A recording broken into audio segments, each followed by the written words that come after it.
धर्मेंद्र राठौड़ जी के घर पे 8वें मंजिल पे सोमदत्त अपार्टमेंट में हम रहे हुए वहाँ पे। धर्मेंद्र जी का एक ट्वीट भी मैंने देखा था, उन्होंने किया था, उसमें उन्होंने हमने रखा था साहब आपको किराया दिया था रहने का, किराया दिया था रहने का। ये सरकार अभी गिर जाएगी, 100% गिर जाएगी। तो जनता के हित के लिए गिरा क्यों नहीं देते? जब उनमें इतने काले कारनामे हैं, जनता का पैसा लूटा गया है, तो गिरवा क्यों नहीं अब आप देते? मुझे शिवम, आपके पापा ने लाखों लोगों को काम दे दिए हैं। 10,000 पत्रकार उस लाल डायरी के एक पन्ने को ढूंढ लेके निकल चुके हैं। बीजेपी के कार्यकर्ताओं में जान आ गई, उनको लग रहा है कि उनको 100 गज का प्लॉट मिल गया। कांग्रेस बैकफुट पे तो है, लेकिन वो नकार रही है कि उसमें कुछ है नहीं। कोई एक पन्ना 2 पन्ना तो आप अपनी तरफ से रिलीज करें। साहब मैं शिवम, जितना भोला और मासूम सा और सुंदर सा चेहरा आपका है, उतने ही घुमा फिरा के जवाब दे रहे हो। तो क्या मंत्री जी पे मानहानि करने में हो रहा है? मेरे पे मुकदमा भी नहीं लगेगा। 17 का हूँ, नाबालिग हूँ अभी तो सितंबर पहले और बाल सुधार गृह में भेज देंगे और क्या करेंगे जो हमारा जाएंगे। राजस्थान की राजनीति नहीं, पूरे प्रदेश में और देश भर में राजेंद्र गुड़ा छाए हुए हैं।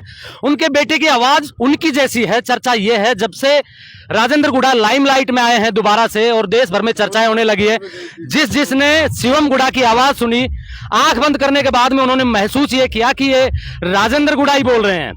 शिवम, आपके पापा इतना संघर्ष कर रहे हैं, उनके साथ में विधानसभा में जाती हुई, क्या कहेंगे इस पे? देखिए, अगर हमें जो लोग यहाँ से चुन के भेजते हैं उनके लिए हम बोल ही नहीं सकते, तो ऐसी विधानसभा क्या काम की, क्या काम की? क्या बोलना चाह रहे थे ऐसा आपका पापा? हासिल सर में आज 3 से 4 दिन पहले एक बच्ची का घर में पूरे परिवार के बीच में सो रही थी और कुछ असामाजिक तत्वों द्वारा उसे गला काट दिया जाता है, खंजरों से उसे रोप दिया जाता है, ऑन द स्पॉट उसकी डेथ हो जाती है। और ऐसी बातों को, ऐसे मुद्दे और भी हैं राजस्थान में। ये बोलना चाह रहे थे कि साहब आप इन चीजों को देखो कि हम जनता के बीच में जाते, जवाब हमें देना पड़ता है इन चीजों का। लोग हमसे पूछते हैं, सरकार का हिस्सा है हम, हमसे पूछते हैं, हमसे जवाब मांगते हैं, चाहे विपक्ष हो चाहे आम जन हो, जवाब मांगता है। ये सिर्फ आईना दिखाने के लिए कि साहब आप कोई दूध के दूल्हे नहीं हो। मणिपुर जैसी ठीक है, वो हिंसा निंदनीय थी, भयंकर, लेकिन इसके अंदर हम भी कोई दूध के दूल्हे नहीं है। शिवम, लाल डायरी का जिक्र आपके पापा लेके आए। लाल डायरी अचानक से एक सेलिब्रिटी बन गई, बच्चे से लेके बूढ़े तक की जबान पे है। तो क्या कभी आपके पापा से बात, क्योंकि आप राजनीति में एक्टिव है, पापा का काम धाम उनके पीछे से आप ही देखते हैं, जैसे मुझे पता लगा है, लोगों ने मुझे बताया।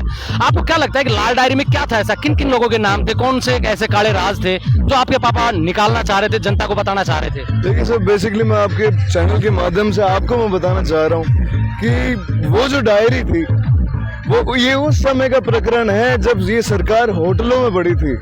जब फेयरमाउंट होटल में, जो दिल्ली रोड के ऊपर है, उसके बाद में मुझे पता चला कि वैभव जी गहलोत की भी उसमें पार्टनरशिप है उस होटल के अंदर। जब सरकार उसमें पड़ी थी तब मुख्यमंत्री महोदय के यहाँ CMR के अंदर, CM रेजिडेंस के अंदर विधायक दल की बैठक थी। उस बैठक के अंदर कम से कम 100 विधायक, जो उस समय सरकार को बचाने में उनके हिस्सा था, 100 विधायकों का, उनमें से क्यों गहलोत जी ने मंत्री जी को उठाया वहां से और उन्हें ये कहा कि गुड़ा ये मेरी लाइफ लाइन तेरे हाथों में है। धर्मेंद्र राठौड़ जी के घर पे 8वें मंजिल पे सोमदत्त अपार्टमेंट में हम रहे हुए वहाँ पे। धर्मेंद्र जी का एक ट्वीट भी मैंने देखा था, उन्होंने किया था, उसमें उन्होंने हमने रखा था साहब आपको किराया दिया था रहने का, किराया दिया था रहने का। और आप इससे अनुमान लगा लीजिए कि 2 बार का मंत्री चुनाव हारने के बाद में किराए के मकानों में रह रहे, तो हम ईमानदारी तो कोई ये चीज है। तो उस समय जब ये चल रहा था तो गहलोत जी ने बस लगाई स्कूल के उस अपार्टमेंट के नीचे कि जैसे ही वो सीजर तोड़ के, ईडी का सीजर तोड़ के वो डायरी निकाल के लाएगा, वैसे में अपनी बसों में बैठा के और वो फेयरमाउंट होटल में ले जाएंगे। यही गणित है, यही बात, हाँ यही बात थी। नहीं, वो लाल डायरी आपके पापा बता रहे थे कि 25-30 किलो वजन है उसमें। कोई पन्ने तो आपके पापा ने पढ़े होंगे। बिल्कुल पढ़े थे। तो क्या है उनमें? पढ़े थे, क्या है उनमें? हमने पढ़े थे। क्या है उनमें? सरकार चिपरी है, सरकार चिपरी है। कुछ तो बताइए, क्या है उनमें? सरकार चिपरी है, ये सरकार अभी गिर जाएगी, 100% गिर जाएगी। तो जनता के हित के लिए गिरा क्यों नहीं देते? जब उनमें इतने काले कारनामे हैं, जनता का पैसा लूटा गया है, तो गिरवा क्यों नहीं अब देते? आप मुझे एक चीज बताइए कि हाँ। कोई तथ्य जो हम लेके गए थे विधानसभा में, ये जो डायरी अगर वहां पे उन्होंने टेबल क्यों नहीं करने दी? अगर वो ईमानदार थे तो क्यों नहीं करने दी? भाई 3-3, 4-4 की बार के मंत्री, इतने बार के विधायक, 3-3 बार के मुख्यमंत्री, CP जोशी अध्यक्ष महोदय, बुद्धिजीवी लोग, अगर वो कोरा कागज था, अगर वो आम स्टेशनरी में मिलने वाली लाल डायरी थी, तो क्यों नहीं उसको टेबल करने दी? हमारा बहुत सामने आ जाता। भाई हम झूठ बोल रहे थे, अगर खाली पन्ने लेके हम सबसे बड़ी पंचायत के अंदर गए थे, तो हमारे लिए समझ की बात होनी चाहिए थी। शिवम, आपके पापा ने लाखों लोगों को काम दे दिए हैं। 10,000 पत्रकार उस लाल डायरी के एक पन्ने को ढूंढ लेके निकल चुके हैं। बीजेपी के कार्यकर्ताओं में जान आ गई, उनको लग रहा है कि उनको 100 वर्गज का प्लॉट मिल गया। कांग्रेस बैकफुट पे तो है, लेकिन वो नकार रही है कि उसमें कुछ है नहीं। कोई एक पन्ना 2 पन्ना तो आप अपनी तरफ से रिलीज करें। साहब मैं आपको बताऊं कि इससे बड़ा मंच होता क्या? आज अगर मैं आपको उस डायरी में कुछ होने वाली चीजों के बारे में बताऊं, आप मुझे तथ्य मांगेंगे, तथ्य से हमसे छीन लिया। क्या दिखाऊं मैं आपको? छीन लिया गया तथ्य तो हमसे। क्या ओरिजिनल कॉपी लेके गए थे क्या आपके पापा? तो और क्या लेके गए थे? ओरिजिनल कॉपी होती क्या? सब डायरी होती है। अगर उसमें कुछ था ही नहीं। आप एक चीज बताइए मुझे, आपको पता है कि आपके काले चिट्ठे मेरे पास हैं, और उनको मैं एक गांव के मंच बैठा के 5 आदमियों के बीच में, मौजूद लोगों के बीच में, जो उस विधानसभा में 200 मौजूद लोग हैं, पूरे राजस्थान की 7 करोड़ 8 करोड़ 9 करोड़ जनता उन्हें चुन के भेजती है। पागल है क्या? पागल है क्या? जो व्हाइट एक लाल डायरी के अंदर कोरी थी, वो डायरी हमारा बहुत सामने आ जाता, हम झूठे हो जाते। क्यों नहीं बोलने दिया? शिवम, आपकी उम्र क्या है? अब 18 का होंगे 2 सितंबर। 18 की उम्र में आप आपके पापा के बराबर के जवाब दे रहे हैं। एक बात और जानना चाह रहा था मैं आपसे कि आपके पापा ने वो डायरी पढ़ी है, आपने भी पढ़ी होगी। वो जो काले राज है ना, उनका कोई एक पन्ना, मैं इतनी दूर से चल के आया हूँ और हजारों पत्रकार और भी आएंगे, कुछ तो बताइए, उनमें एक आध नाम बता दीजिए, किनके नाम है? क्या बसपा सरकार से जो 6 विधायक जीत के आए थे उनका? इनमें कोई सा ही नहीं है दूध का दूल्हा, कोई सा ही नहीं है। अच्छा, आपको लगता है प्रमोद जैन भाया जी जो खनन मंत्री हैं, या शांति धारीवाल जी यूडीएच मंत्री हैं, 3 बार के मंत्री हैं, इतना रेवेन्यू आता है, दूध के दूल्हे है क्या? तो उनके चिट्ठे हैं काले? सबके थे। बसपा से जो विधायक जीत के कांग्रेस में आए थे, क्या उनके भी हैं कुछ? इनका तो मैं अब क्या कहूँ, मुझे तो पता नहीं मिलेगा। मैं मेरी कह सकता हूँ, जब 2008 के अंदर हम मंत्री बन गए थे, 2003 में हम विधायक बन गए थे, 2008 में वापस चुनाव जीत के हम 2009 में मंत्री बन गए थे। हारने के बाद हमें किराए के मकानों में रहना पड़ा था साहब। किराए के मकान में धर्मेंद्र जी कहते हैं कि अब हमने रखा इनको, साहब रहने का किराया दिया था आपको। अभी एक पन्ना और वायरल किया था किसी ने, उसमें कुछ लेन देन का हिसाब किताब था, हालांकि वो सच है कि पूरा राज्यसभा चुनाव का इन्होंने विधायकों को कैसे खरीदा, कैसे वो डीलिंग हुई थी, और ये सारा हिसाब किताब उसमें था। तभी तो यार आप एक चीज सोचिए, 30 मंत्री 40 विधायक, अध्यक्ष महोदय नहीं बोलने दे रहे, बुद्धिजीवियों की संसद, बुद्धिजीवियों की सभा बोलने नहीं दे रहे। तो राज्यसभा में एक विधायक को कितने में खरीदा गया होगा? अब इस रेट की तो मैं तो क्या जानूं, ऊपर की राजनीति। नहीं, आपका अनुभव तो बता रहा है। नहीं साहब, अब इसका तो अब आदमी, मैं आपको बता, आम आदमी से तो ज्यादा रेट होगी एक वोट की मेरे हिसाब से। आम आदमी की जान से? आम आदमी से तो ज्यादा लगाई है इन्होंने। अच्छा। जिन लोग लाखों कार्यकर्ताओं ने लग के इनको राज में बैठाया, उन लोगों को तो बेच दिया। अच्छा, नहीं बेचा क्या? आज हमारा कोई कार्यकर्ता हम बिक जाते। तो ये तो लोग आप ऊंट गाड़ों में चल रहे हैं, इनसे हमारा विपक्ष पूछता, आम लोग पूछते हैं किसको दिलाए थे वोट? नहीं शिवम, लोग ये कह रहे हैं आजकल कि 5-6 विधायक जीते थे बसपा से, आपके पापा विधायक दल के नेता बने, 6 के 6 लोगों को कांग्रेस में ले जाके बैठा दिया। सौदा किया बताया आपके पापा ने कि भाई मुझे मंत्री बनाओ, तब लेके आऊंगा मैं। अगर आप एक चीज सोचिएगा, और लोगों को मंत्री नहीं बनाया तो शक वहां घूमता है। मैं बताऊं आपको, इसके अंदर ये इसलिए किया गया था, पिछली बार भी 6 विधायक इसलिए दिए थे, अब की बार भी 6 विधायक इसलिए दिए थे क्योंकि ये जो सरकार है, कोई भी सरकार मजबूती से फैसला ले सके, उसे किसी धर्म की ओर ना देखना पड़े, उसे किसी जाति की ओर देखना पड़े, ना वो किसी उसकी दबाव में आए, विधायकों के दबाव में ना आए, ये खड़े फैसले ले सके, इसलिए दिया था ताकि लंगड़ी सरकार ये लोगों का भला कर सके, मजबूती दी थी। अगर हम बेचते तो ऊंट गाड़ों पे चलते, वोल्वो गाड़ियां चलती हैं। नहीं, वो गाड़ियां तो घर पे होंगी ना। कहाँ है घर पे? आपको दिख रही हैं क्या? ये पसीने क्यों आते साहब? ये लोग पैदल क्यों चलते? क्यों? हम सब चुनाव है, जनता का वोट फिर से लेना है साहब। 5 साल यही रहते हैं। अच्छा, यही रहते हैं। आप ये साथ में चल रहे, किसी से भी पूछ लेना, एक सिंगल पैसा किसी को देके बुलाया है तो? अच्छा, किसी को 1 पैसा देके बुलाया है तो यहाँ पे शिव में ट्रेनिंग कहाँ से चल रही है? बहुत मंजे हुए राजनेता की तरह बोल रहे हो। सब ब्लड में आ गई, अच्छा, ब्लड में आ गई, ब्लड में आ गई। ब्लड में आ गई। लोग ऐसा कहते हैं कि आपकी आवाज और आपके पापा की आवाज में कोई फर्क नहीं है। ये ऊपर वाले ने दिए सब लखन वैसे हो जाए, हाँ। इसीलिए जनता में रहता हूँ, और कोई कारण नहीं। आपने पूछा नहीं कि पापा आपने महेश जी के बेटे जैसा हो जाता। कौन? महेश जोशी जी, उनके बेटे कैसे हैं? आपको भी पता है कैसे, आपको भी पता है। मैं वैसे सुर्खियों में नहीं आना चाहता था, इस गाँव आ गया, गाँव आ गया, जयपुर छोड़ के गाँव आ गया। सेंट जेवियर्स में पढ़ा हूँ मैं, सेंट जेवियर्स। पढ़ाई कौन सी क्लास में चल रही 12th पास कर दी मैंने। है? अभी 12th पास की है। अच्छा, 18 साल के लड़के तो ग्रेजुएशन भी कर लेते हैं, अभी आप 12th ही किए। हाँ, राजनीति में आप बहुत आगे जा रहे हो। मैं गाँव ही पढ़ूंगा बस। गाँव? मैं जयपुर वाली हवा में आती चिप जाऊंगा, मुझे पता है। अच्छा, शिवम, एक बात और बता दीजिए कि जो लाल डायरी का जिक्र है, हालांकि उसके बारे में आप कुछ भी नहीं बताएंगे, खूब कोशिश कर ले नहीं। नहीं, मैं तो आपको बता ही दिया। मैं आपको बताऊं साहब, हाँ। आप एक चीज सोचिएगा, मैं आपको कोई चीज बताऊं अभी तो हम तो बोल ही रहे हैं ब्रश से, आप तथ्य नहीं मांगेंगे मुझसे। हाँ, मांगेंगे ना। मांगेंगे ना, हाँ। तो तथ्य लेके गए थे ना, हाँ। गए थे ना। एक डायरी थी क्या वो? वजन कितना था, पन्ने फाड़े थे उसमें से, समझ गए आप। 30 साल हो गई राजनीति करते, डफल तो हम भी नहीं। हाँ, इसीलिए तो मैं कह रहा हूँ कि इतने मूर्ख तो नहीं है आपके पापा कि ओरिजिनल डायरी लेके जाएंगे, कॉपी लेके गए होंगे। अब देखिए, इसका जवाब आपको मंत्री जी दे सकते हैं, लेके वो गए थे। लेकिन हम बता दें कि अगर हम विधानसभा में उस दिन साथ में होते तो अंदर घुस जाते ऐसे, अच्छा, घुस जाते अंदर। आपके पापा को भी अशोक गहलोत ने सलाह दी थी कि हॉलीवुड में चले जाओ। आज मैं पर्सनली उनसे डायरी फिजिकली निकाली थी तभी तो दी थी। आप एक चीज सोचिए, जिस आदमी के ऊपर, जिस कुर्सी के ऊपर, जिस पद के ऊपर इस राजस्थान की पूरी प्रशासन की जिम्मेदारी है, सारे डिपार्टमेंट्स को चलाने की जिम्मेदारी है। 9 करोड़ परिवारों को 9 करोड़, ये तो चूल्हे हैं, 9 करोड़ जनसंख्या है, इनके तो चूल्हे, उनको जलाने की जिम्मेदारी उनकी है। वो आदमी ये कहते कि तू पुलिस का शीशा जाके तोड़ दे। आप डीजी को वो अपॉइंट करते हैं, एसपी को वो अपॉइंट करते हैं, आईजी को वो अपॉइंट करते हैं, सब कुछ सेंट्रलाइज है वहीं से। वो जिम्मेदार पद नहीं था क्या? उस पद से अगर ये बात निकलती है, वो पालना तो करनी थी। क्या करें, सिपाही थे।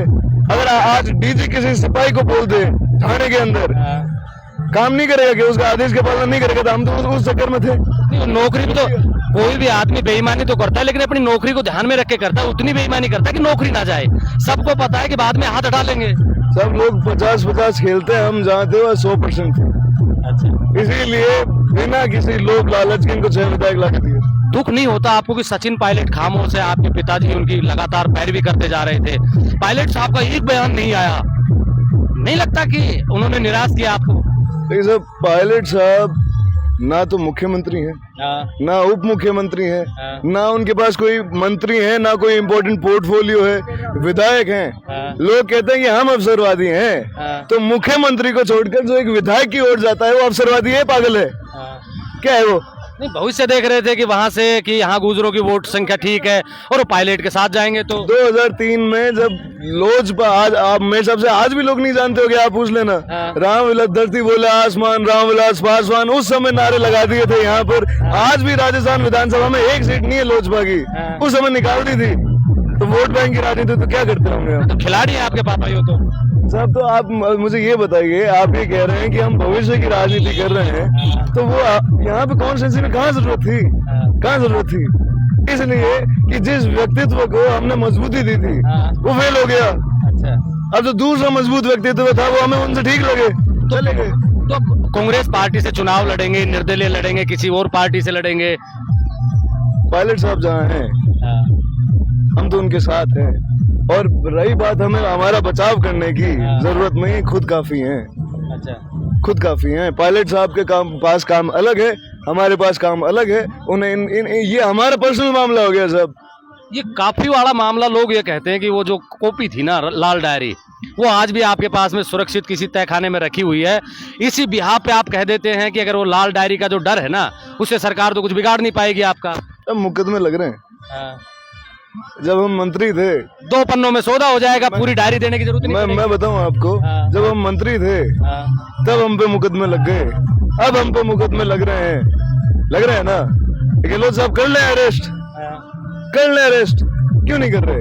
अगर ये इतने पॉलिटिकल आदमी थे, अगर ये राजस्थान विधानसभा में जो सत्ता पक्ष है वो पॉलिटिकल है, अगर डेमोक्रेटिक है, तो क्यों नहीं बोलने दिया? होता है कभी आपने देखा है किसी विधायक से उनको बैठने की जगह नहीं दी जाए विधानसभा में, बोलने के लिए माइक नहीं दिया जाए विधानसभा में? अरे विधानसभा में, सोचने वाली बात। अच्छा, आप एक बात और कह रहे थे कि मैं जयपुर जाऊंगा तो रहूंगा तो बिगड़ जाऊंगा, संगत खराब हो जाएगी, ऐसा कैसा माहौल है वहाँ नेताओं के बेटों का? सब वो तो डेली आती है अखबार, छपके नहीं आते क्या? अखबार छपके नहीं आते क्या? आते हैं ना। नहीं, क्या ऐसा मसला है? अंदर की बात बताइए ना कि नशा पता करते हैं या फिर कोई और दूसरे मसले हैं? सब हवा में आ जाते हैं। वो हवा पूछ रहा हूँ कैसी हवा, क्योंकि मैं किसान का बेटा हूँ, मुझे पता नहीं है वो हवा कैसी है। मैं बताऊं, लोग सुनेंगे तो उनको पता रहेगा कि नेताओं के बेटे 2003 में हम विधायक बन चुके थे। मेरा जन्म राज का है, 2005 का जन्म है मेरा। मैं राज में जन्मा हूँ, मेरा बचपन राज में गुजरा है। एक बार बीच में कोई काला समय आ गया था, उसको पलट दिया। अब मैं किशोर अवस्था मेरी राज में गुजरी है। राज में मुझे जितना राज मिला है, मैं जितना राज में रहा हूँ, जितने राज में मेरा पालन पोषण इनमें किसी का नहीं हुआ होगा, और जितने संघर्ष में हम काम करते हैं, वो सब मेरे पास जो टाइम बर्बाद करने के लिए था वो मैंने ढंग के कामों में लगा दिया। वो उनके पास जो टाइम है वो बर्बाद करते हैं, चिप जाते हैं। राज में इसलिए नहीं चिप रहे। अच्छा, तो चिपना तय है उनका, चिपना तय है ऐसे काम, और क्या होता है? सही क्या कोई पार्टी वापस टिकट दे देगी, वापस चुनाव लड़ लेंगे, पिताजी के बाद से चुनाव लड़ लेंगे, जीत जाएंगे। मैं इसके खिलाफ नहीं हूँ। मेरा कहने का मतलब ये है कि अगर कोई आदमी मेहनत करके एक लेगेसी बनाता है तो उस लेगेसी को आगे बढ़ाना, अगर बढ़ा सकते हो ठीक है, नहीं है अपने धंधों में लगो, क्या मतलब है? तो दूसरी लाइन पकड़ो, नहीं बस की तो।